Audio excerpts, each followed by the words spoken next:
Hi, AndyQuest here. This is my recap for the anime Loner Life in Another World. If you dig my recaps, don't forget to subscribe and smash that notification bell. The story begins with a boy secretly watching a group of goblins gathered around a campfire. But just as he shifts his foot, a twig snaps, alerting the goblins to his presence. Without hesitation, he bolts, but also the goblins hot on his ass. As he runs, a sly smile creeps across his face because this is all part of his plan. The goblins then obliviously soon tumble into a pitfall trap he cleverly set up earlier. The boy finally reveals his face, breathing a sigh of relief, thinking it was a close call. He's thankful for his foresight in preparing the trap and reflects on the fact that for now, he's surviving in this world all on his own. The story then flashes back to the day when he was transported to another world. We find our protagonist Haruka during a school lunch break, reading manga alone as usual. He admits that he's a loner but by choice. He prefers his own company, convinced that others would only disrupt his reading. Haruka describes how his classmates have split into various cliques. The gals, the delinquents, the group around the class rep, the jocks, and the nerds. Everyone else he lumps into the others category. He makes it clear that he doesn't fit into any of these groups, and he's fine with that. With that thought, he tries to take a nap. But suddenly, the classroom begins glowing and everyone is stunned. Haruka, however, quickly spots a magic circle forming on the floor, and far from panicking, he gets excited at the idea of being teleported to another world. But that excitement quickly fades as he realizes it's going to be a pain in the ass.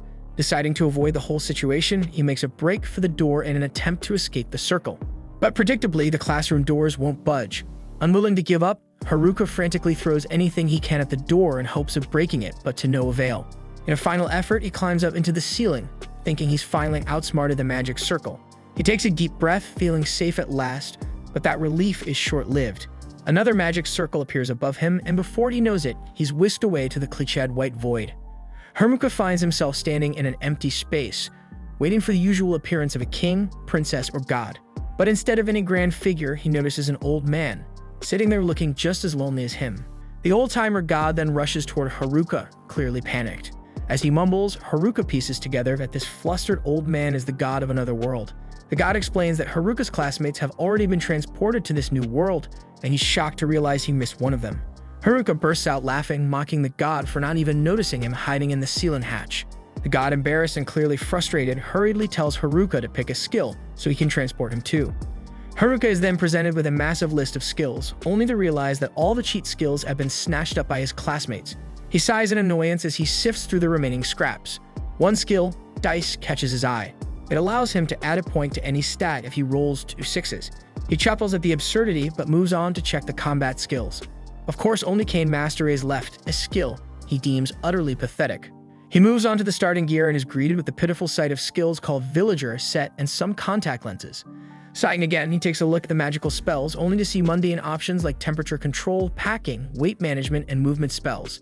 His skill choices are no better, general health and walking. As for job titles, his options are just as bleak, shut-in, and meat. Finally, his list of traits includes corporate proactiveness, the utterly useless master of none, and a ridiculous blockhead trait that feels like an insult tailored just for him. Frustrated beyond belief, Haruka grabs the god and shakes him violently, yelling that he won't even make it past the starting village with this pathetic lineup. He berates the god, demanding he do his job properly and offer a better variety of skills and abilities. Flustered and desperate to get rid of the stubborn loner, the god finally relents, granting Haruka all the remaining skills and shoving him into the new world. The scene then shifts, and we find Haruka alone in a forest. Before him lies the sad-looking villager Set. He sighs once more and rummages through the accompanying bag and is surprised to discover that it has an unlimited storage capacity. Inside, he finds some basic gear, a wooden stick, contact lenses, and the rest of the leftover junk. Resigned to his fate, he dons the gear, trying to get into the whole otherworld vibe, and then he decides to check his stats. But as Haruka attempts to open his stats window, a pop-up appears asking him to use his dice skill. Curious, he rolls the dice and gets M on both of them. Confused, he ponders what M could mean. Unable to figure it out at first, he's prompted to choose which stat to apply the points to. Knowing raw stats won't guarantee survival in this world, he decides to dump everything into his luck. When the stats window finally opens, he's shocked to see that his luck stat has maxed out, so it dawns on him that the M stands for max.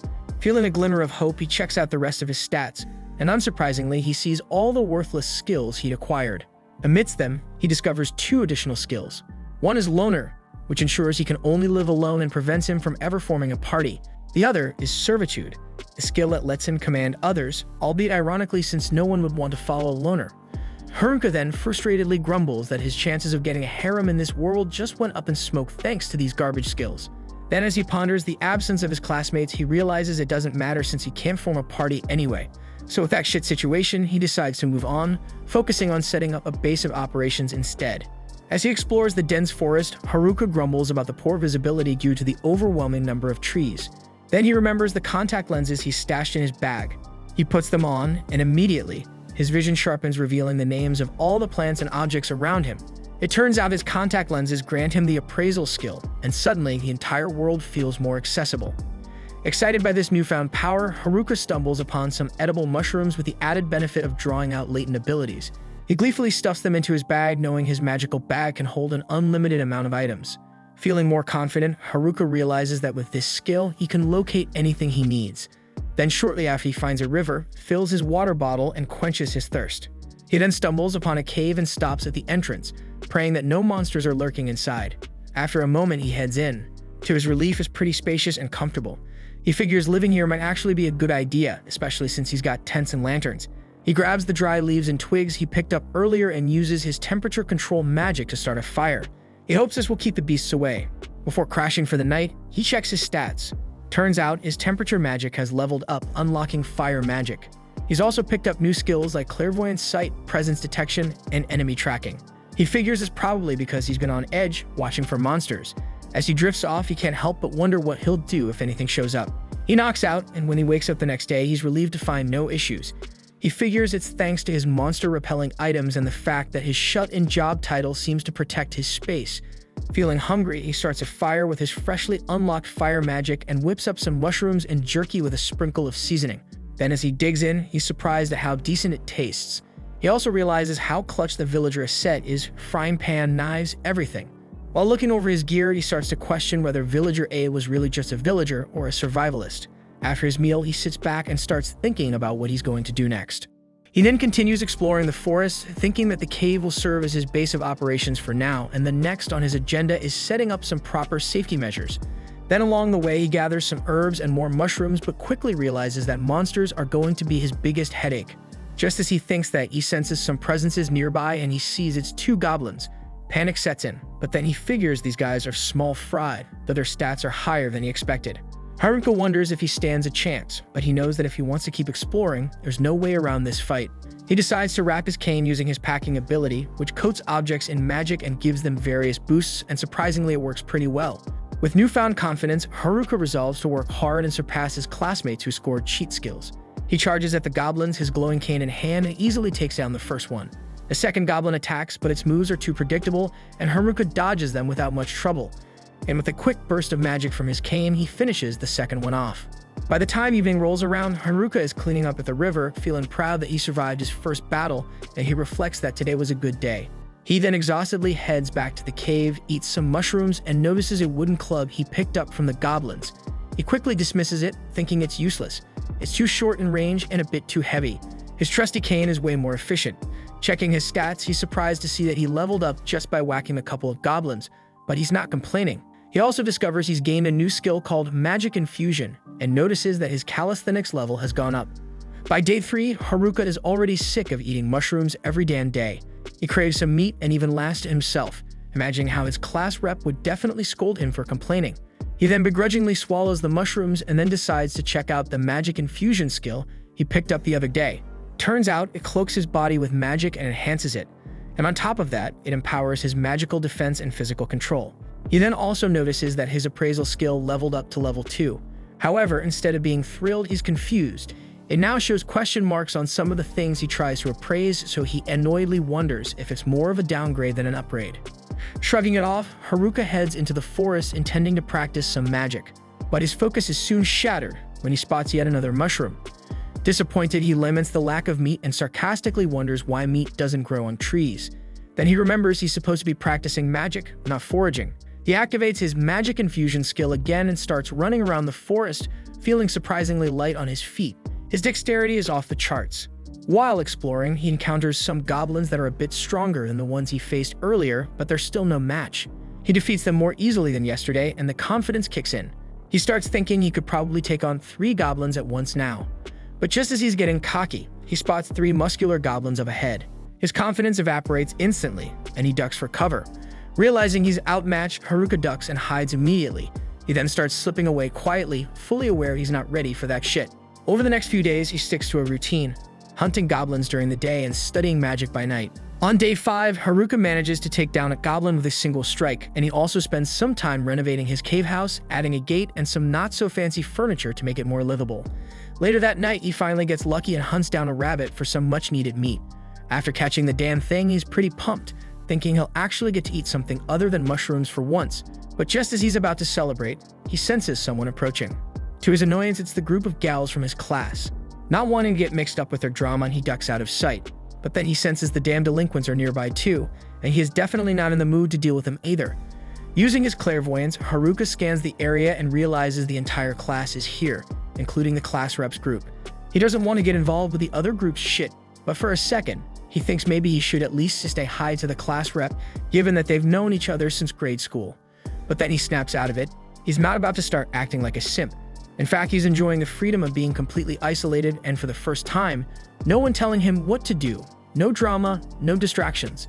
He can live exactly how he wants, and with that thought, Haruka decides he's better off conquering this world on his own, without his classmates dragging him down to their shit. He suddenly ducks into a bush, trying to stay hidden as the delinquents approach. One of them, suspicious, says he's sure he heard something and starts closing in on the bushes where Haruka is hiding. As he checks inside, all he finds is the bunny, so he and the others move on. Haruka lets out a sigh of relief. It didn't spot him. Still, curiosity gets the better of him, and he decides to tail them, hoping to figure out if they're up to something. As he listens in, he quickly realizes the delinquents are just having an embarrassingly perverse conversation about the girl's melon measurements. Haruka is disappointed, having expected to learn something useful. With no real rules or consequences in this world, he's a bit worried about what these idiots might do to the girls. But he reassures himself the class rep will probably handle it. She always does. Just as he's about to tune out, Haruka overhears the delinquents plotting to use some poor nerd named Tanaka for his abilities to do whatever they want. That's when Haruka knows they're up to no good. But getting involved, that would require actual social interaction, and let's face it, Haruka is completely against that. He retreats back to his cave and starts grilling some mushrooms, trying to shake off the whole thing. But then he notices something that hits him like a truck. His loner skill just leveled up. Even his status board now officially recognizes him as a loner. It probably leveled because he avoided his classmates all day, but still, it's not the worst thing that could have happened. Honestly, he wouldn't mind leveling up more, considering his overall level is stuck at a measly 3. The real issue, though, is his 2 skills, Master of None and Dummy skills. He has no clue how to level them up or what they even do. Master of None seems straightforward. He'll be decent at most things, but never truly master anything. As for Dummy skills, Haruka figures it might have something to do with puppets, but he's not really sure. So he decides to stop thinking about it for now and just focus on eating his dinner, but he still wishes he had some damn meat. Haruka calls it a night and tries to drift off to sleep, but a loud commotion outside makes that impossible, so he reluctantly gets up to see what's going on. He expects to find the usual delinquents causing trouble, but to his surprise, it's not them this time. It's the nerds. They're in the middle of fighting a group of goblins, but they're clearly struggling. Haruka considers stepping in to help, but then he checks their stats. To his disbelief, their skills are leagues above his, and they're all level 16 while he's still stuck at level 3. He figures they've got this under control, so he turns to leave. But just as he's about to walk away, Haruka spots 2 goblins sneaking up behind the nerds. Given how much trouble they're already having, an attack from behind would wipe them out for sure. Haruka hesitates, still unsure if he should get involved. But then he remembers the time the nerds shared their holographic Charizard with him back in the day. That memory is enough to push him over the edge. These guys are worth saving. So without another thought, Haruka charges out of the bushes, stick in hand, and one-shots both goblins in a single swing. The nerds, wide-eyed and stunned, turn to see Haruka standing there. He asks if they're okay, and while they're physically fine, they're shocked to see Haruka out here in the wild. After some awkward reacquainting, the nerds thank him profusely, but Haruka finds it difficult to hold a conversation after all. It's been ages since he's had a proper chat with anyone. Eventually, Haruka leads them back to his cave, and the nerds are blown away by the place. Despite it being a cave, the interior is cozy and well-designed. Haruka explains that he picked up some earth magic and crafting skills to remodel the place, but the nerds still think it's incredible that he did it all on his own. He offers them drinks and asks what they were doing in the woods so late at night. That's when the mood shifts. The nerds go quiet, exchanging uneasy glances, and after a few moments of silence, they finally admit that they're on the run from the rest of the class. It all started when the class got teleported into this new world. At first, everyone was just shocked by what had happened, completely blindsided. But soon reality hit. They were stuck here and panic set in. Some were calmer about it though. The popular girls seemed more annoyed than scared, as if this whole situation was just ruining their day. The delinquents were trying to figure things out, but their lack of Isekai knowledge wasn't helping. Meanwhile, the nerds were thriving. This was their moment. The class rep was just as confused as everyone else, but she had enough common sense to know that balling in the middle of an unknown forest was a sure way to attract predators and get everyone killed. So she immediately tried to get the class to calm down. But of course it was too late. A group of goblins had already caught wind of them. The class rep, who usually has everything under control, was completely out of her depth when it came to monsters and started to freak out. Naturally, the rest of the class followed suit. Even the delinquents were shaking it, as we expected. The nerds, however, knew someone had to take charge, so they activated their skills and got to work taking down the goblins. Even the gym bros joined in. Before long, the goblins were defeated, but the class still wasn't safe. The class rep, pulling herself together, got everyone's attention and made it clear they needed to find somewhere safe to stay before they got ambushed again. A little while later, they set up camp by the river. The nerds, of all their vast Isekai knowledge, took it upon themselves to teach everyone the basics of survival in this world. At first, things seemed to be going smoothly. The class divided duties evenly, and everyone was pitching in. But then, out of nowhere, the popular girls decided that they are not going to do any damn work anymore. The class rep tried to reason with them, saying all they had to do was help set up the tents, but the girls couldn't be bothered. And of course, since the popular girls weren't doing anything, the delinquents thought, why should we do any shit? And they decided to be lazy too. This left the class rep and the nerds doing all the work, setting up camp, gathering supplies, handling every single task. On top of that, the nerds took on the added responsibility of dealing with all the monsters that kept trying to attack the camp. It was a heavy load, but they knew they had to do it for their own survival too. Back in the White Room, the nerds saw two particularly disturbing skills get chosen. One was a charm spell that granted control over people, and the other was a puppeteer skill, which basically did the same thing. The nerds knew one of the delinquents had picked up the puppeteer skill, so they realized they needed to level up fast if they wanted any chance of defending themselves against them. At night, the delinquents would go out hunting monsters too, but only to grind levels so they could unlock their twisted skills. While eavesdropping on them one evening, the nerds overheard something chilling. The delinquents were already planning to use their newfound power to turn the girls into their slaves once they were strong enough. The nerds knew they had to act, so they rushed to warn the class rep. Unfortunately, just a few days later, the delinquents had leveled up enough to start using their skills. Unluckily, the class rep just happened to be nearby, so they set their sights on making her their first victim. But before they could make their move, the nerds jumped them. The delinquents were taken down and their skills were sealed away, making sure they wouldn't be able to hurt anyone. The powerless delinquents were no longer a threat, and as expected, the girls were furious when they learned what had been planned. The delinquents were immediately kicked out of camp. That should have been the end of it, but the delinquents, being the petty jerks they were, decided to take revenge. Later that night, while the nerds were away, the delinquents launched a sneak attack, not to take control, but purely to cause chaos, so they set the entire camp on fire, burning everything to the ground. By the time the nerds got back, they were devastated. Everything they'd worked so hard to build was gone. To make matters worse, the popular girls somehow twisted the situation, blaming the nerds for provoking the delinquents and causing the destruction. Thankfully, the class rep stepped in, reminding everyone that the nerds were the only reason they'd survived this long. While the nerds appreciated her defending them, they had enough. Staying in a camp full of ungrateful people wasn't worth it anymore, and so they decided to leave and go on the run. After hearing the nerds' whole story, Haruka genuinely feels bad for them, so he decides to host a mushroom feast that night. Surprisingly, he finds himself actually enjoying the company, which is a rare thing for him. But the next day, the nerds have to leave. They're planning to head downstream to find a village and start fresh as adventurers. Before they go, they invite Haruka to join them, seeing him as a friend. While Haruka does consider them friends, he declines because he's convinced that his trash skills would only slow them down. Even so, he's a bit uneasy about the situation back at the class camp, mainly because the class rep, the only other person in class he respects, is still there. He decides to check out the camp and see what's going on. On his way, he randomly encounters a kobold. It bites him a few times like a mad dog, but he eventually manages to kill it and continues his journey. By the time night falls, Haruka reaches the riverside where the class camp should have been. But to his surprise, the place is completely deserted.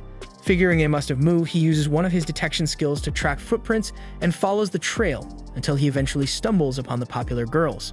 Of all the people in his class, Haruka despises dealing with them the most, so he immediately tries to turn around and head home. But it's too late. They've already started chasing after him. Normally, Haruka would have no problem outrunning them, but he freezes in place when he hears them say the word please. In all the years he's known them, please has never once been in their vocabulary. Something serious must have happened to make them this desperate, so against his better judgment, he decides to hear them out. The first thing they ask is if he knows where the nerds went. Haruka hesitates, suspecting that they just want to berate the nerds some more. But to his surprise, the girls actually want to apologize. They come to realize just how much the nerds were doing for them all along, and they genuinely want to make amends for the way they treated them. But by now, the nerds are long gone, and there's no way the girls could ever catch up to them. For starters, they can't even navigate the woods alone, let alone defend themselves against the monsters lurking about. Haruka asks them how they plan to find the nerds if they can't even handle basic survival, and then he asks them if they even have the resolve to do whatever it takes to apologize. But the girls just break down in tears, knowing they wouldn't last a day out there on their own, so they beg Haruka to teach them how to survive. Haruka, completely blindsided by their sudden desperation, agrees before he can even process what he's saying. And that's when Haruka's subjugate ability kicks in, and without warning, the girls become his subservient followers, so their blank stares are now fixed on him, and that terrifies him. Then whenever Haruka gets into a fight, they jump in to finish off the monsters, and then present the magic crystals to him like eager puppies waiting for approval. Haruka isn't happy with how this is turning out.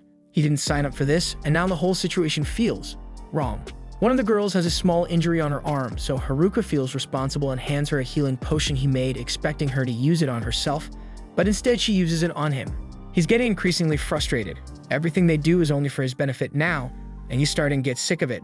What's worse, he can't figure out how to undo the subjugate ability, and if he runs into the class rep, how on earth is he going to explain this? Just as he's stressing over how to release the girls from his control, the class rep appears.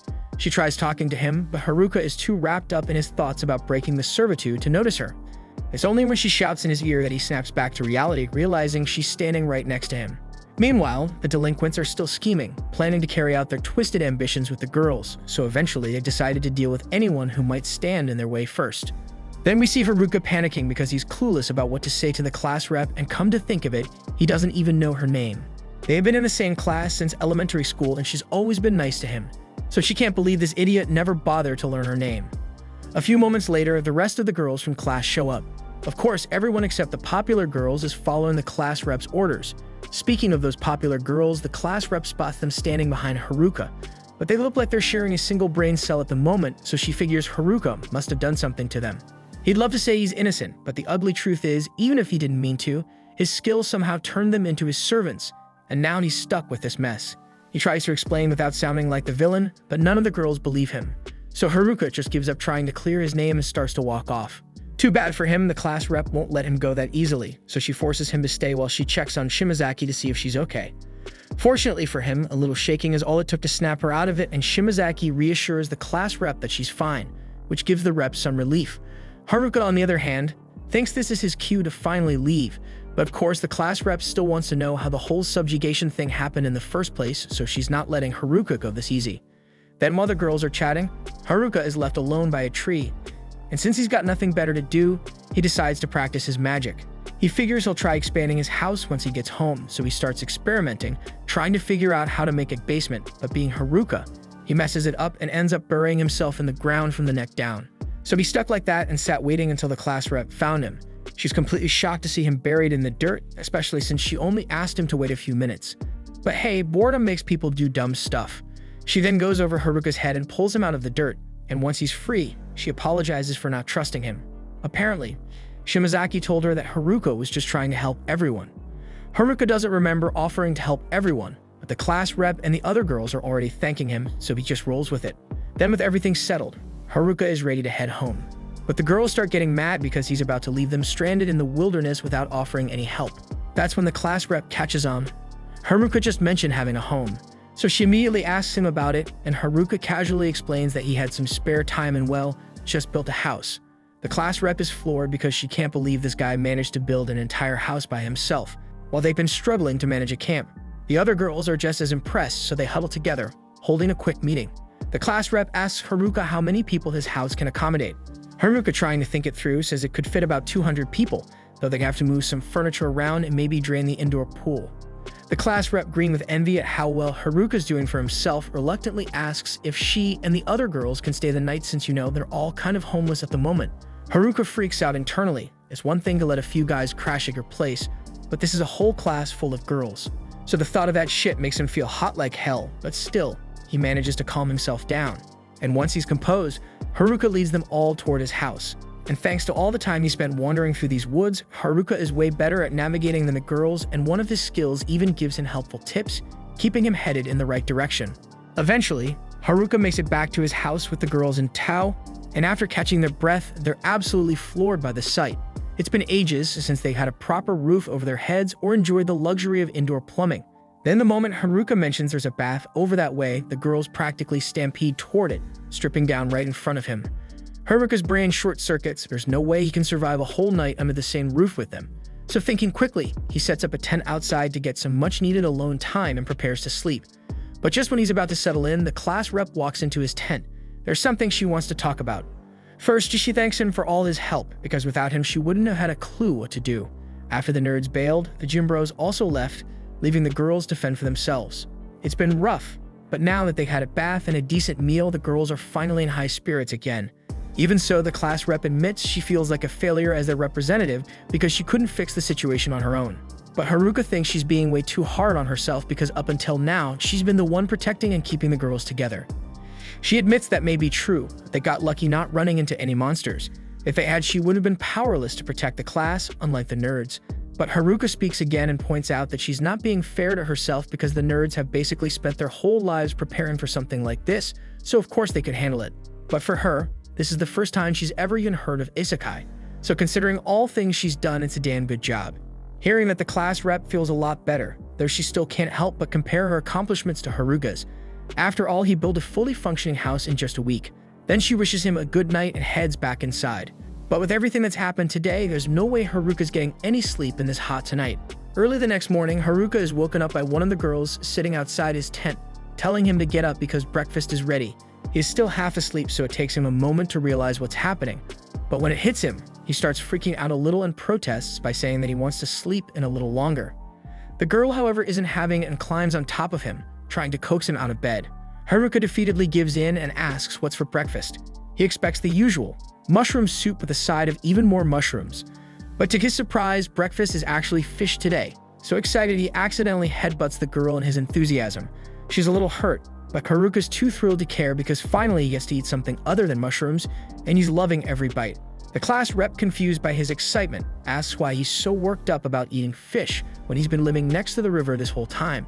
Haruka admits that while that's true, he absolutely sucks at fishing, which is why he's never managed to catch any.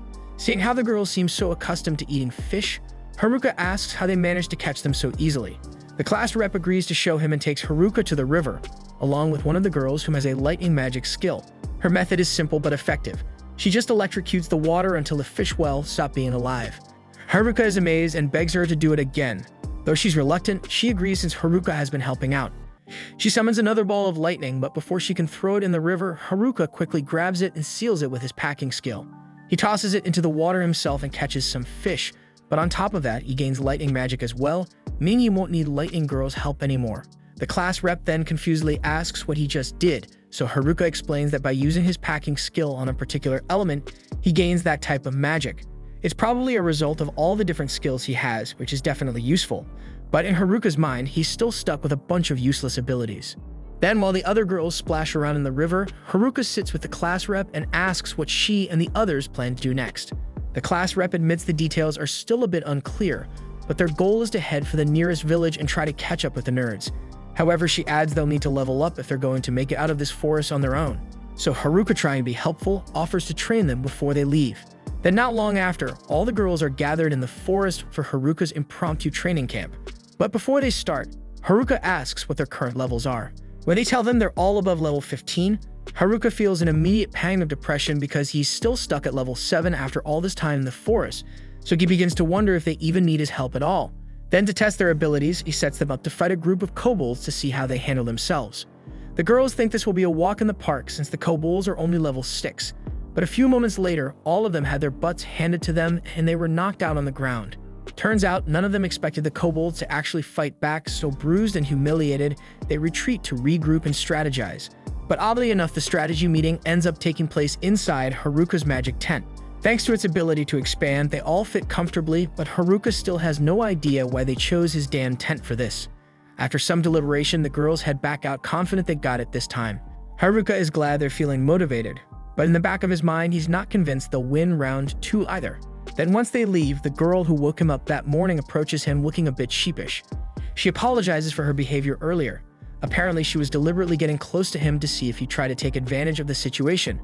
She admits she didn't trust him at first, but now, after he's given them shelter, food, and even offered to train them, she feels like she can trust him. So she adds that she'll be back tomorrow to wake him up with breakfast again. Haruka, feeling relieved that she trusts him now, smiles and says he's looking forward to tomorrow. However, since he still doesn't know her name, he decides he'll just call her Fish Girl for now. The next morning, Haruka is thrilled to get another fish from Fish Girl, but then overhears the other girls talking about going back to fight the kobolds for revenge. But before they can rush off, the class rep calls them back, reminding them that they'll definitely lose again if they don't train first, so she suggests they start by fighting goblins instead. However, when the girls actually face off against the goblins, it's a complete disaster. But despite this setback, some of the girls are still convinced they're ready for a kobold rematch, while others start mysteriously coming down with sudden illnesses to avoid fighting anymore. Haruka doesn't have high hopes for this, and he's fully prepared to jump in if things go south. But to his surprise, the girls actually learn from their mistakes with the goblins and manage to work together to defeat the kobolds. The class rep congratulates them on their victory, and Haruka feels a wave of relief because this means the girls can handle themselves now, and he can finally go back to his peaceful life as a loner.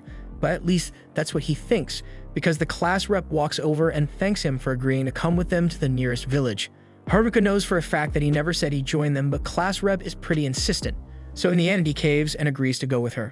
A little while later, everyone's packed up and ready to leave the forest. Haruka reminds them they don't know what dangers they might run into out there, so they should stay on guard. Meanwhile, in another part of the forest, one of the boys from their class is seen frantically running for his life. He makes the mistake of looking back and trips over a rock, only to find himself cornered by his attacker. And with no escape, he's strangled to death in the instant. Later, we see Haruka wandering through the forest with the girls, and he's thinking, alright, gotta keep these girls safe from those delinquents, but first they need to get out of the woods. Then boom, they run into an orc. The girls dive for cover, and Haruka steps up to fight. He declares like a total show-off that he's about to teach them a thing or two about fighting. He charges at the orc, and the monster swings, but surprisingly it can't find him after the attack. Turns out, Haruka's hiding behind a tree laughing at the orc's sheer stupidity. He recalls that the nerds told him orcs are tough against physical attacks, but can be taken down with enough magic. So he checks his abilities and spots something called Grand Magic. He discovers that Grand Magic includes fire, water, earth, and wind spells. Turns out he got most of them from his packing skill. Everything except fire magic. He thinks to himself even the dumbest skills can come in handy sometimes. Right then the orc finds him. It swings again, but Haruka dodges like it's nothing. He smacks it on the head, tells it to calm the hell down. But instead of chilling out, the orc just up and dies. Haruka's left blinking in shock because physical attacks weren't supposed to work on it. Meanwhile, the girls give him death stares because that didn't teach them shit about fighting. Next, they run into another orc. This time, Haruka busts out some fire magic from his temperature skill, and he takes the monster out in one hit. Haruka's shocked again, and the girls, now thoroughly annoyed, point out that they're not going to learn squat if he keeps nuking the monsters in a single blow. The scene then shifts to the girls having dinner at night, while Haruka sets up traps around their campsite to catch any monsters that might try to attack. He's convinced his tent will help keep the monsters away and also alert him to any danger, so with the traps and the tent, he figures it should be enough to look after the girls. He then glances at the map he got from his appraisal skill and notices the river curves ahead, and he starts thinking about which route they should take from here on. But suddenly, his perception skill kicks in, and he senses something nearby. Thinking it could be monsters, he goes to check it out, only to find humans instead. He assumes they're the delinquents at first, but it turns out to be the jocks, so Haruka is relieved and glad it's just them. And we see that the class rep sees them talking to Haruka from a distance. Haruka then asks the jocks why they're here, jokingly wondering if they're after the girls too. The jocks deny it, saying they're not here for the girls, they came looking for him. Haruka, in his typical snarky way, wonders if they're into boys now, but the jocks, clearly irritated, assure him they're not. Then when Haruka asks why they're hiding from the girls, the jocks reveal that they don't trust anyone at the moment. They remind Haruka of the skill they learned about that's even more dangerous than puppeteer or charm. So Haruka quickly realizes they're talking about the hijack skill. The jocks explain that while the delinquents made a big fuss about the puppeteer and charm skills, they never mentioned hijack, which means they don't have it. But someone else might. Sensing an opportunity, Haruka decides to mess with the jocks a bit by pretending he has the hijack skill. But the jocks don't seem fazed. They say they'd be fine even if he did. Then they ask if he really has it, and Haruka admits he doesn't but reveals that he learned the subjugate skill instead. The jocks freak out, thinking it's even worse, but they reassure themselves that it's probably okay since Haruka's a loner and will always stay that way. But Haruka unbotheredly points out that there's nothing wrong with being a loner. The jocks then say their only reason for coming was to warn him about the hijack skill, then ask him to be careful. They plan to keep an eye on the delinquents from now on and ask Haruka to apologize to the class rep and the girls for them. He agrees and they leave, completely unaware that the class rep overheard the entire conversation. The next day, Haruka tells the girls they're heading back into the forest and asks them to gear up. They all nod, eager and ready to fight, and Haruka can't help but wonder if they ate something weird for breakfast because they're way too pumped. As he steps away from the group, the class rep pulls him aside, asking if they can talk in private. Once alone, she tries to bring up what the jocks had told him. Haruka suddenly remembers they wanted him to apologize for them, so he does, but that's not what the class rep is here to talk about. She looks nervous, hesitant to say what's really on her mind. Seeing her uneasy behavior, Haruka immediately pieces it together. She's the one with the hijack skill. The class rep is shocked, asking how he figured it out since this was supposed to be a secret between her and the nerds. Haruka smirks, saying it only took him one look to figure it out. He can't believe the jocks were too stupid to notice. The class rep, still puzzled, asks why he helped her if he knew. She wonders if he's not afraid of her, considering what hijack can do, but Haruka unbotheredly tells her there's no reason for him to be afraid. The class rep then explains that hijack is a skill that steals someone's abilities by taking their life, something that would terrify anyone. But Haruka shrugs it off, repeating that he's not scared. He's sure the nerds felt the same way too. They locked away the puppeteer and charm skills, but they left hers alone, which told him everything he needed to know. She's confused by his words, but Haruka clarifies. The nerds were actually relieved that she was the one who ended up with the hijack skill. He says he feels the same, and upon hearing this, the class rep breaks down in tears of relief and joy. Haruka, ever the tease, tells her she's been crying too much lately, to which she snaps back that's all his fault. Laughing, he bolts, pretending to run away in fear of being blamed for her tears. Later, we see the students taking a break after traveling for a while, and Haruka brings some juice for everyone, but of course he jokes about charging them for it. The class rep, not amused, gets angry and tells him to stop trying to make a profit off his friends. Laughing it off, they all continue their journey. Haruka notes that they're ahead of schedule, but still it looks like they'll be stuck camping again tonight. He spots then a river and thinks it's the perfect opportunity to try something, so he asks the class rep and the others to handle things here while he goes ahead to scout. The class rep offers to go with him, but he tells her to stay put and keep an eye on things, then takes off ahead. After getting some distance away, Haruka uses his magic wrap skill to cloak himself in magic and also uses his weight magic to make himself lighter. With his reduced weight, he starts jumping from one tree to another like some kind of ninja, thinking to himself how handy these skills are. But of course, in his excitement, he jumps way too high and ends up gawking at the view. Right before plummeting down with no way to cushion his fall, he crashes face first into the ground, barely surviving thanks to the magic wrap protecting him. Later that night, he limps back to camp all beat up. The class rep, immediately suspicious, asks how scouting could leave him looking like he just lost a fight. Haruka sheepishly admits that he got a little carried away, jumped too high, and ended up face-planting. The class rep, irritated at his stupidity, gets angry with him. So in a lame attempt to calm her down, he offers her some berries, but she's not having it and storms off, leaving him standing there. The next day, they make great progress thanks to Haruka's scouting, despite his earlier mishap. Along the way, they face some fun and scary situations, but they manage to get through all of them pretty easily. After more traveling, they finally make it out of the forest. The girls are thrilled to see open plains ahead, thinking the town might be close now. Haruka, however, starts to get more cautious, knowing they're more exposed out in the open. He notices the hills in front of them are blocking his view, so he checks his stats and discovers he's got a new skill called Air Walk. Without hesitation, he uses it and literally starts walking on air. The class rep, understandably shocked, yells up at him, but Haruka's too caught up testing out his new skill to even hear her. After a while, Haruka finally notices the class rep calling out to him, and she asks if he's going to be okay being so high up. He casually replies that it's all good, and mentions he's just checking the area to make sure everything's safe.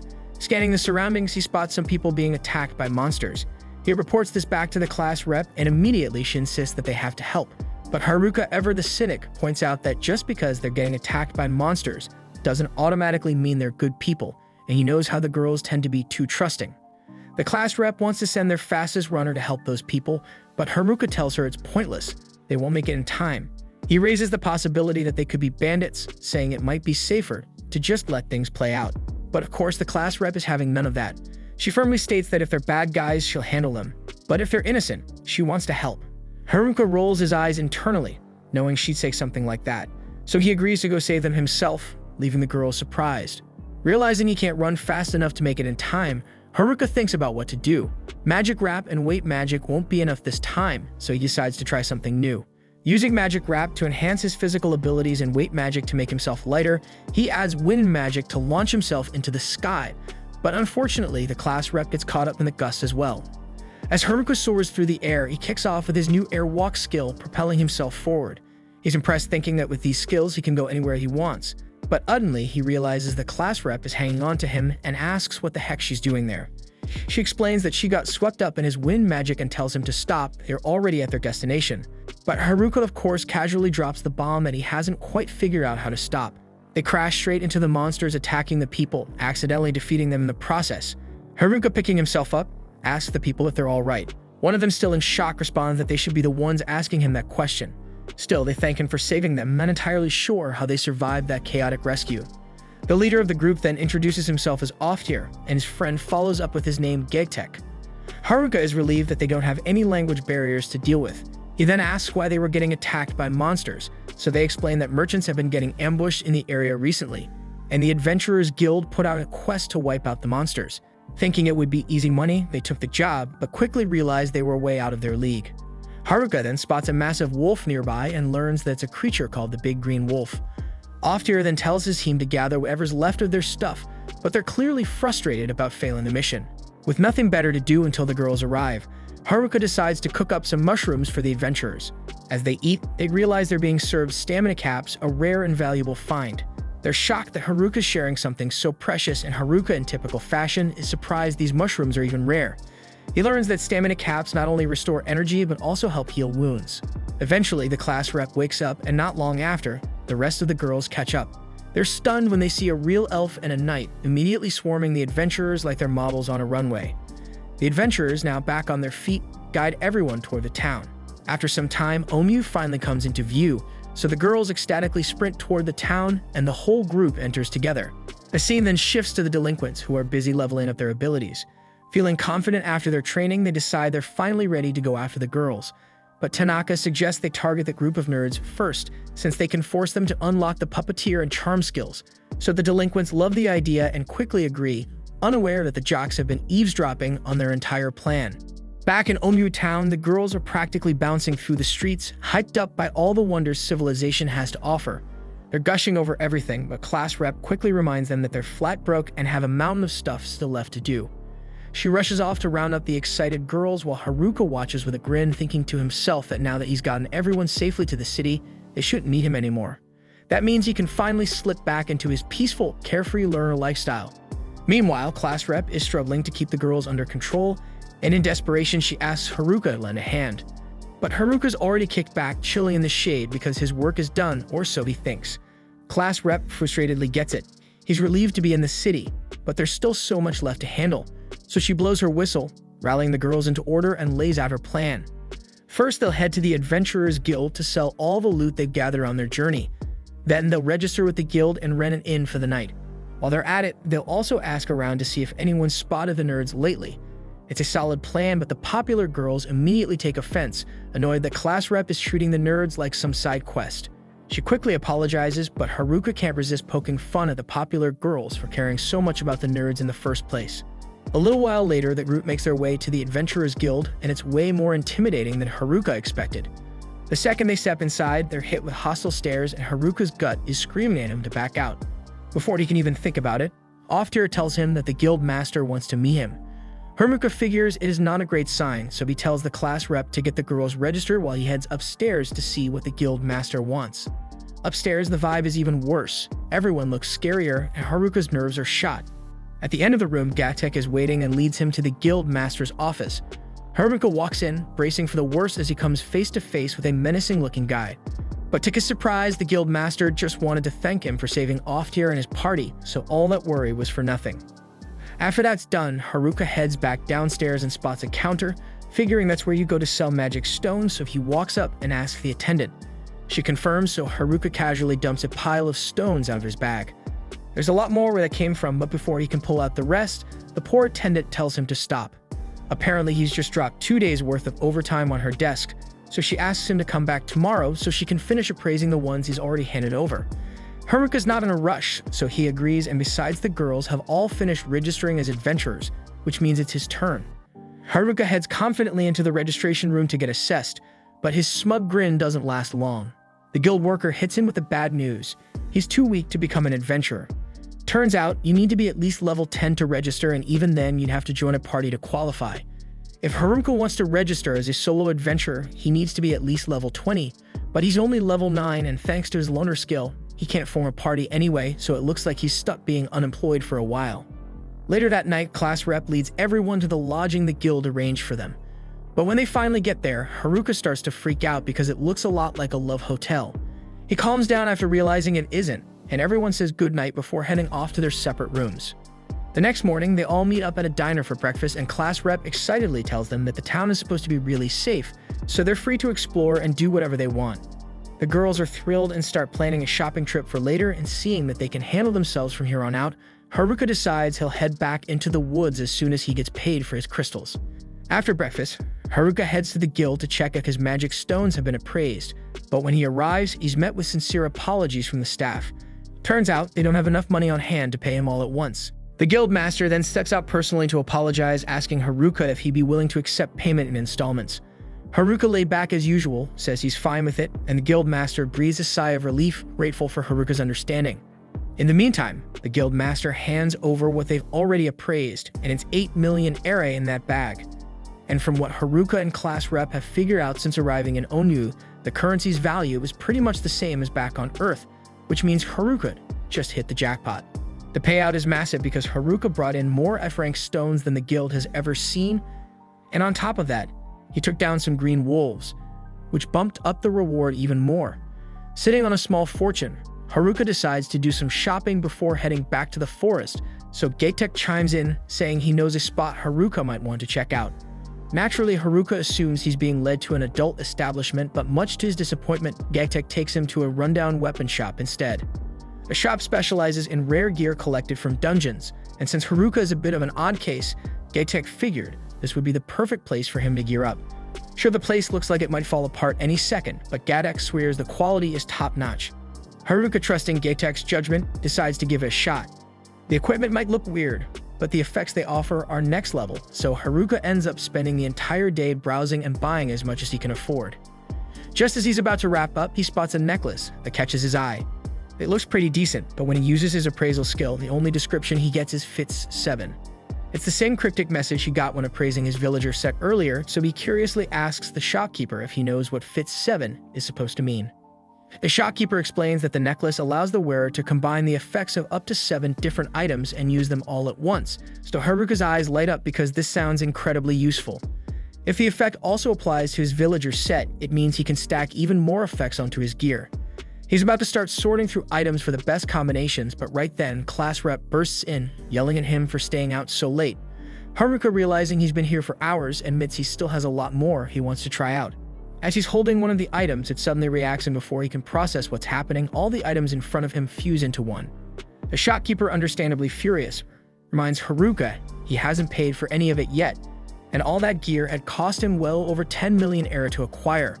Haruka starts panicking, knowing he doesn't have that kind of money, so Gatek steps in, pleading with the shopkeeper to accept Haruka's 8 million as a compromise.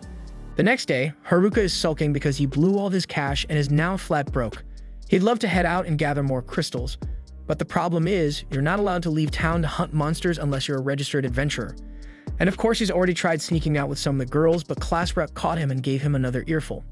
Now he's come up with a perfect plan to escape unnoticed. His villager cloak got combined with an invisibility cloak, so he figures this is his ticket to slip out of the city without anyone realizing. He sneaks past class rep and the girls, feeling a bit guilty for not saying goodbye, but he knows she'd definitely stop him if she found out.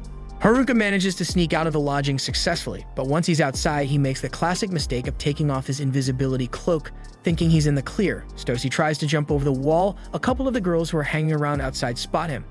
So Haruka gets panicky and loses his footing, and in a moment of pure bad luck, he slams his family future against the wall. He crashes to the ground, groaning, and yells at the girls for scaring him like that. They just look at him confused and say that they were only asking where he was going and why he was jumping the wall in the first place. Recognizing them as part of the athletic group, Haruka quickly notices one of them is missing. Using his perception skill, he locates her, and to his horror, sees that she's about to strip naked right in the middle of the street. So Haruka, along with the athletic girls, rush over to stop her, and thankfully they manage to intervene before she's fully undressed, But by then, Haruka's grand escape plans have been completely wrecked. The next day, all the girls are preparing to head out to complete a quest for the guild. Haruka, still determined to tag along, asks if they'll let him join, but class rep immediately shuts him down because she doesn't trust him anymore after his little stunt trying to ditch them the day before. She then assures him they'll be back soon, and Haruka nods, saying he'll wait.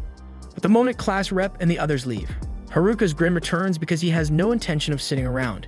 He's learned from yesterday's mess, so this time he keeps his cloak on until he's safely outside the city gates, and once he's in the clear, he takes it off.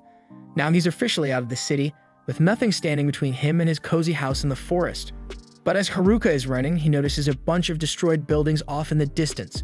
Normally this would scream side quest, but Haruka couldn't care less because he just wants to get back to his house, so he completely ignores it. He also spots a horde of goblins, and it's a perfect opportunity for some quick experience points if he kills them. But once again, he brushes it off because his priority is the forest, not leveling up right now. Then just when he thinks he's in the clear, he stumbles upon a carriage being attacked by bandits. It's hard to ignore, especially with the people inside crying out for help. Haruka debates for a second, but ultimately decides to keep moving because this isn't his problem. But of course, as soon as he tries to leave, the bandits target him, so Haruka gets annoyed and tries to reason with them, explaining that he doesn't want to get involved. The bandits, however, don't care and keep coming at him, leaving Haruka no choice but to act, so with a single fire spell, he absolutely roasts them. The staff he's holding is from one of the weird item combinations he got stuck with, but turns out it's way more powerful than he expected. As the bandits struggle back to their feet, Haruka's still trying to avoid unnecessary drama, warns them to leave him alone if they know what's good for them. The bandits, impressed by his magic, assume that's his only strength and decide to rush him in close combat. But it's a big mistake because Haruka takes them down effortlessly, knocking each one out with a single strike. The bandits are shocked because they can't believe they're getting wrecked by one kid, so they are desperate for answers and ask him what his job is. That question hits a nerve because Haruka's still unemployed and it stings. The then bandits check his status, trying to figure out what they're up against. But when they see he's only level 9, they get cocky again, convinced they can beat him if they use their weapon skills. Weapon skills only unlock at level 20, so Haruka doesn't have any, and from what he knows, weapon skills are really dangerous, so he starts to feel a little nervous. The then bandits start using their weapon skills, and while they're definitely dangerous, they keep shouting out their attacks before they strike. So Haruka is unimpressed and easily dodges every single one of their moves until they all collapse from exhaustion. But just when he thinks it's over, he notices a girl approaching him from behind, and he groans internally because this has unskippable side quest written all over it. The girl introduces herself as Marielle from a noble family, and she wants to thank Haruka for helping her. But then she hesitates, remembering that he did try to ignore her at first, so she's unsure if she should be grateful. Still, despite his reluctance, she appreciates that he eventually stepped in to help, and she has a favor to ask. Her father is the lord of a nearby city, and she's hoping Haruka will accompany her back, since she's worried about her safety. Haruka isn't interested at first, but the mention of reward piques his interest, so he reluctantly agrees to escort her. As they travel, Marielle makes small talk, asking where he was coming from when they met. This prompts Haruka to launch into a rant about the awful city he just left. He complains about how the guild didn't have enough money to pay him, refused to register him as an adventurer, and how the city wouldn't even let him leave without a permit. As Haruka vents, Marielle's eyes widen because she realizes he's talking about Onmyo, the very city her father runs. So she starts crying, devastated by how little Haruka thinks of her home. Haruka feels a pang of regret, realizing Marielle is the daughter of the Lord of Onmyo, meaning the carriage he's escorting is headed right back to the place he was so happy to leave. So now he deeply regrets agreeing to this little side quest. Meanwhile, back in the forest, tensions are running high as the gym bros square off against the delinquents because the gym bros aren't about to let the delinquents hurt any of the girls, while the delinquent leader has no qualms about killing them if necessary. But just as the leader raises his sword to strike, he's abruptly stabbed through the back. The jocks and the delinquents are both stunned by what they've just witnessed, but as the remaining delinquents attempt to avenge their fallen friend, the first one to step up also gets taken down with a quick stab. The last two then decide to attack together, hoping to even the odds, but the unknown attacker is just as quick to handle them. The jocks are now fully aware they're outclassed, so they try to run, but the assailant is faster, appearing in front of them with a menacingly slow advance. Meanwhile, Haruka has just been dragged back to town by Marielle, and let's just say, he's not thrilled. He didn't want to come, but Marielle started tearing up, so he went along just to keep the peace. When they reach the Lord's house, Marielle leaves him alone for a moment, and he glances around. Sure, it's a fancy place, but it has nothing to do with him, so he heads straight for the door to leave. But before he makes his exit, Mariel comes back upset he's trying to bail on her after she specifically asked him to wait while she changed. She then insists he wait a bit longer because she still has something special planned to thank him. Haruka doesn't really want to, but seeing how insistent she is, he gives in. At first, he was totally against staying, but when Mariel finally shows him the feast she prepared, his attitude takes a complete flip. This whole setup is her way of showing appreciation, but soon enough she's annoyed again because Haruka is absolutely ignoring her, too busy stuffing his face with food. As he digs in, Mariel tells one of her maids to bring out the rest of Haruka's reward. They bring him a pouch of money, and while he nods in acknowledgement, he barely seems excited. For a bonus, Mariel even noticed Haruka wasn't registered in the city, so she went ahead and bought a custom ID card made for him, giving him free reign to enter and leave as he pleases. It's a thoughtful gift, but Haruka, now totally lost in his dessert, is barely paying attention at this point. The next day, class rep and the rest of the girls immediately start grilling Haruka about what happened last night. Haruka tells them he was just summoned to the local lord's mansion, and while class rep can tell he's not lying, she's baffled why the lord would even want to see him in the first place. Haruka keeps his story vague, not wanting to reveal that he'd met Mariel during a botched escape attempt. Eventually, the girls drop it and decide to head out on a mission. But before they leave, class rep firmly reminds Haruka he's not allowed to leave town. This time, though, Haruka seems unusually agreeable, but that's only because he knows he'll have no trouble leaving once they're gone. With his custom ID, he's finally free to slip out of town without any hassle. But before he bails, he has a few things to take care of. He buys new gear, feasts on some good food, and leaves a note for class rep, hoping it'll keep her from blowing up when she realizes he's gone. In the note, he says he's heading back to the forest to check on the jocks. It's mostly just an excuse, but he is actually a bit worried about those muscleheads. After showing his ID, he's cleared to leave town, and this time he's determined not to get sidetracked by any annoying detours. Before long, he's back in the woods and he's relieved to see everything just as he left it. Eager to get home, he lets his guard down for a moment, and that's when an orc tries to sneak up and bash him over the head. Luckily, Haruka's stats are way too high for an attack like that to do anything, so he squats the orc down with a single hit from his staff. He's puzzled though, since orcs don't usually roam this part of the forest. Even stranger, he finds a fresh human blood trail nearby, and since he knows the nerds are too strong to lose to anything in these woods, he figures it must belong to one of the jocks. He begins tracking the blood trail and eventually finds the jocks bloody and beaten sprawled under a tree. At first he thinks they're dead, but as he gets closer he notices they're still breathing. So without any hesitation, he dumps every healing potion in his inventory over them until they finally regain consciousness. The jocks begin explaining what happened. And while Haruka had assumed they were ambushed by the delinquents, he's shocked to learn all the delinquents are actually dead. Haruka quickly asks if the nerds were attacked too, but the jocks have no idea. They don't think so, since the nerds left the forest ages ago. They can see Haruka's intent to hunt down whoever did this, so they warn him. Tanaka is insanely powerful now. They barely lasted seconds against him, and to make things worse, he took all their overpowered weapons, making him even deadlier. They suspect Tanaka has been planning this from the moment their class got transported here, and they're not sure he can be stopped. But they're pretty certain about one thing: his next target. Among all the remaining students, they think Tanaka's most likely going after class rep, since she has the hijack skill. Haruka realizes it's possible Tanaka would want her for her unique ability, but only class rep, the nerds, and he himself knew about it, so he can't help but wonder how Tanaka got his hands on that information. The jocks were able to piece it together because Tanaka kept pestering them for class rep's location. When they couldn't tell him what he wanted, he beat them within an inch of their lives. They didn't want to lead him to her, so instead they dragged themselves to Haruka's area, hoping he'd find them before they bled out.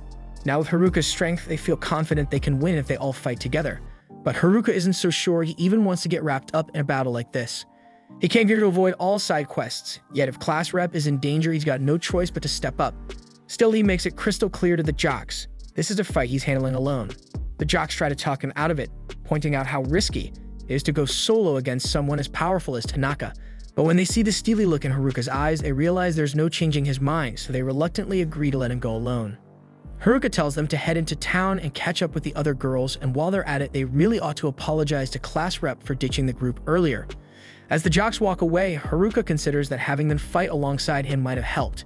But he knows the risk is too high. If Tanaka overpowers them, no one would be left to protect the girls. So the safest option is for him to tackle this alone, making sure he's fully prepared for the clash with Tanaka. Meanwhile, back at the village, class rep is beside herself with worry after realizing Haruka has left the city. The other girls reassure her, promising that he'll definitely return. Back in the forest, Haruka thinks through his game plan against Tanaka because the jocks warned him that Tanaka's weapon skills are unbelievably powerful. Even the no-name bandits had terrifying moves, but Haruka discovered one thing: once a weapon skill animation starts, it can't be stopped. If Tanaka attempts one, Haruka is determined to exploit that split-second opening. But to pull it off, he'll need a new skill, which means he'll have to level up. Just then, he notices a horde of goblins lured in by the jock's blood. They're high level, so he takes them down for experience, but it's still not enough to level up, so he frustratedly mutters that he needs something tougher for real progress. And almost as if summoned by his words, a Goblin King appears and Haruka steels himself for battle. The Goblin King is a beast. Its attacks are incredibly fast, and one blow could be fatal. Haruka has to dodge at the last possible moment, and there's no way to counterattack without risking a hit. Forced to switch strategies, he uses his warp skill to blend several of his other skills into a new powerful one. And with this new skill, he blazes past the Goblin King and takes it out instantly. He's thrilled that his skill combo worked out so perfectly. But just as he's celebrating, he senses a terrifying presence behind him, so he instinctively braces himself, knowing that another fight is just beginning. This monster is a Goblin Emperor and is already at level 50, while Haruka's still stuck at level 9, so Haruka realizes there's no way he can beat this beast in a straight fight. His only option is to try his combined skill again, so he activates it and charges straight at the Goblin Emperor. The second he's within range, Haruka strikes, but his special skills don't even scratch it. The Goblin Emperor rises as if nothing happened and launches a barrage of attacks at Haruka with mind-blowing speed. It's obvious this thing is using weapon skills because its hits are way too powerful for anything else. Haruka desperately searches for an opening in the Emperor's attack animations, waiting for his moment to counter. He then spots it and strikes the Goblin in the chest, sending it flying back. But just as he thinks he's made progress, the Goblin starts healing itself right on the spot. Haruka realizes that regular attacks won't cut it in this fight, so he'll need to come up with another combined skill. But before he can think, the Goblin Emperor strikes back with a vicious weapon skill, launching powerful slashes his way. Haruka barely manages to block, but the blow leaves him battered. At this rate, his chances of winning aren't looking good, but he knows he can't back down. Not if he wants to be strong enough to protect his friends. So he drags himself back up and charges at the Goblin Emperor in one last desperate attempt to end it, and by the time dawn breaks, Haruka is the last one standing. Thanks to his relentless effort, he's gained 2 levels. Now that he has reached level 11, Haruka heads back home to check his status window. Just as he'd hoped, his new level has unlocked several new skills, though he's unsure if they'll be enough to take Tanaka in a fight. But with his made-up skill, at least he can strike in a split second to exploit any weapon skill animation. And now all he can do is hope that things turn out in his favor. Later that evening outside Haruka's house, Tanaka shows up and Haruka has been expecting him. Haruka remembers how Tanaka played the victim when the jocks bullied him after they first arrived, but now he sees it was all an act for revenge. As Tanaka and Haruka face off, the girls return to Onmui after a long day of adventuring. On their way back, they notice a couple of guys slumped outside the walls. They quickly realize it's the jocks and are relieved to see them, until they notice they're in rough shape. Class rep recalls that Haruka had left a note saying he was going to check on the jocks, so she asks them if they know where he is, and they tell her that Haruka's currently fighting in the woods to protect them all. Back in the woods, Tanaka is disappointed to see Haruka's the only one here because he'd been hoping for class rep instead, and he even went through the trouble of stirring up the delinquents to split the class.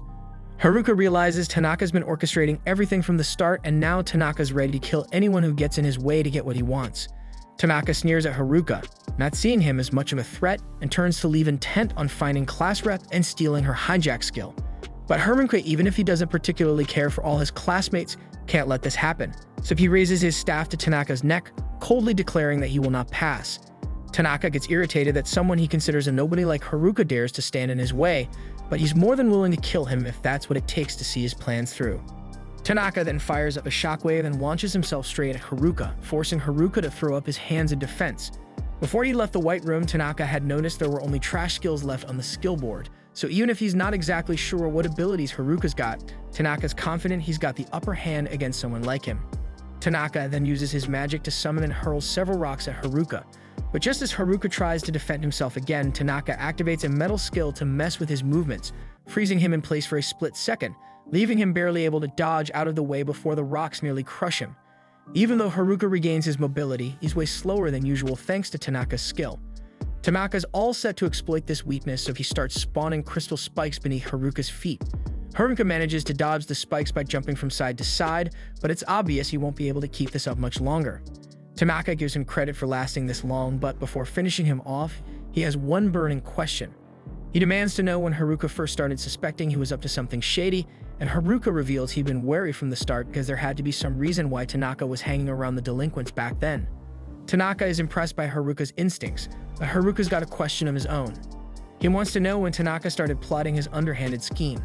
Tanaka, proud and unfazed, declares he's been planning this from the very beginning. Sure, he admits it was a setback when class rep snagged the hijack skill instead of him.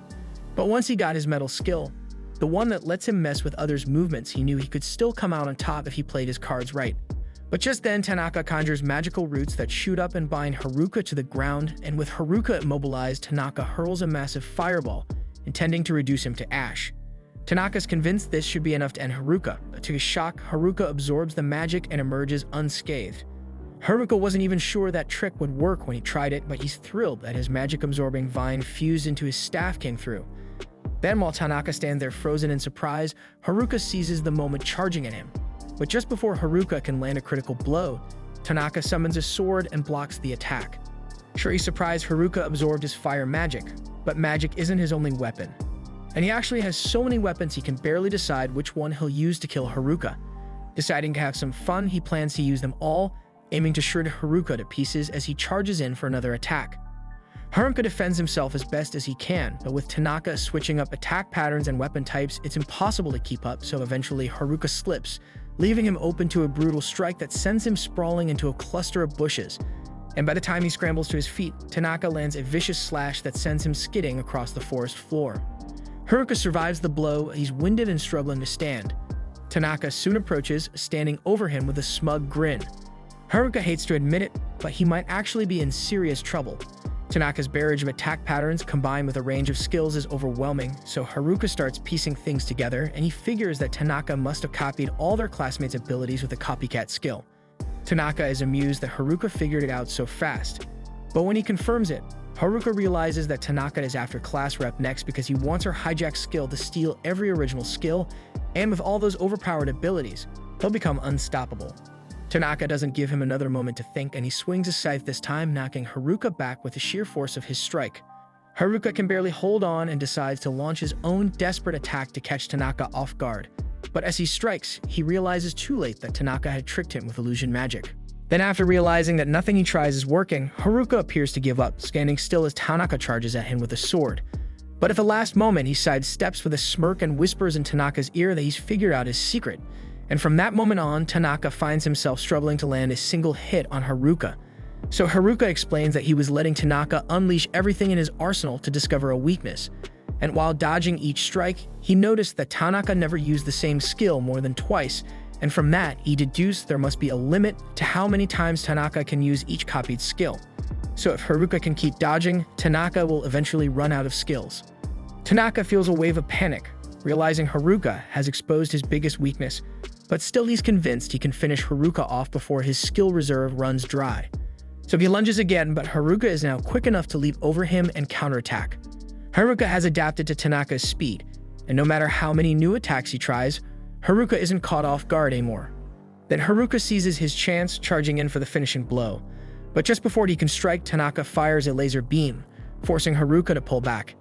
Even with his secret exposed, Tanaka is still a powerful foe, and he's not to be underestimated. Tanaka's breathing grows heavy as exhaustion starts to show, yet he stands tall, shouting that he'll never let himself be defeated by someone like Haruka. Though he's at a disadvantage, he's got one last trick up his sleeve. He darts wildly around the forest, moving unpredictably to confuse Haruka, who struggles to keep up. And by the time Haruka finally realizes what Tanaka is planning, it's too late because Tanaka has already activated his death skill. And as it takes effect, Haruka collapses to the ground and Tanaka stands over him, laughing victoriously that he has finally won the battle. Tanaka then starts giving Haruka reluctant credit, admitting that he was forced to burn through nearly all his saved skills in the fight. But he sneers, saying it doesn't matter because once he kills off the remaining classmates and claims the hijack skill, he'll have all the permanent abilities he wants. He then kicks Haruka's head for good measure and turns to walk away. But as he's leaving, Haruka calls after him, calmly pointing out that it's pretty rude to step on someone's head without an apology.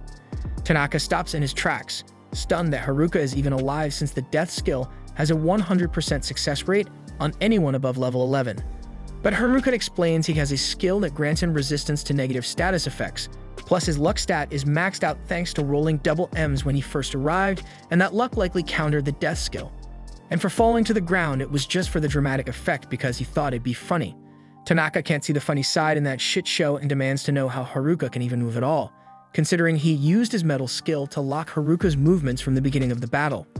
Haruka admits the metal skill is a real pain in the ass, and technically he hasn't been able to move his body. Instead, he's been using his puppet skill to control himself from the outside the entire time, and he proudly declares that it may seem all the skills Haruka acquired are trash to anyone, but with him it will become unstoppable. Frustrated and refusing to believe he's losing to someone with junk skills, Tanaka lunges at Haruka and starts slashing wildly. But Haruka, unfazed, deflects each blow with ease and warns Tanaka he'll run out of skills if he keeps it up. Ignoring the warning, Tanaka goes for a desperate overhead slash, but as expected, Haruka emerges completely unharmed, and then he calmly tells him that his reign of terror is over. Tanaka can't understand how it's possible for him to lose, especially after perfectly calculating everything to ensure his victory. In his mind, 1 + 1 should always equal 2, meaning Haruka should never have been able to grow this powerful. Haruka just laughs, pointing out that Tanaka's rigid way of thinking is naive, and sure, the rules of math made sense back on Earth, but here the laws of physics don't apply. Then with a flashback, we see that Tanaka had always been the genius back in school, be endlessly bored out of his mind and surrounded by what he saw as his dim-witted classmates. He always longed for something to break the monotony, and his wish was granted when their class got summoned to this new world. Then the moment he saw the skill board, he ran his calculations, quickly deciding that the most thrilling path was to kill off all his classmates and steal their skills for himself. And no matter how psychopathic that made him sound, he wasn't about to let a nobody like Haruka derail his grand plan. Tanaka then keeps attacking with what's left of his skills, but Haruka can tell he's running low on options, so he readies himself to take advantage of that and deliver the final blow.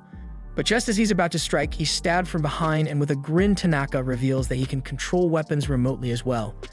And with Haruka bleeding and on his knees, Tanaka begins slashing at him, claiming victory is finally within reach. But then in an unexpected twist, Haruka shit slaps him with his staff, knocking Tanaka back. All of Tanaka's elaborate plans and calculations couldn't save him here, and of course his copy skill might be overpowered, but it made him overconfident, so he never had to learn adaptability like Haruka did, and that's why he's going to lose. Then in a desperate move, Tanaka attempts to stab Haruka with his sword skill, but Haruka anticipates it and counters with a made-up skill of his own, fatally wounding Tanaka, who collapses lifelessly. Despite Haruka's victory, he's badly wounded, so as the adrenaline fades, the full force of his injuries hits him, leaving him drained and on the verge of passing out. But just before he crumples to the ground, he's caught by the nerds. Haruka is relieved to see them, so he can't help but joke that it wouldn't have been nice if they'd shown up a bit sooner to help. They may have missed the battle, but at least now they're here to get him back on his feet.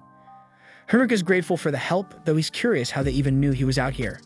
They explain that class rep found them right as they were leaving the dungeon and told them about Haruka's battle, so they couldn't just stand by and let him handle it alone, and without hesitation they headed into the woods to back him up. In the end, they all make it back to the city, where the girls are waiting by the gate to greet Haruka. They're visibly worried and announce that they prepared a feast in his honor. Haruka, though, feels awkward under all the attention. Then the leader of the gym bros approaches, and in true bro fashion, he doesn't need words, just a solid dap to celebrate Haruka's victory. With that done, the girls suggest they all head back to the inn, as the baths are ready and everyone could use a good scrub down, but Haruka doesn't get much choice as they drag him along. Meanwhile, the popular girls stay behind to apologize to the nerds, and it's a surprise since the nerds never expected these girls to show humility. The popular girls admit they were wrong for how they treated the nerds and genuinely thank them for all they did for the group.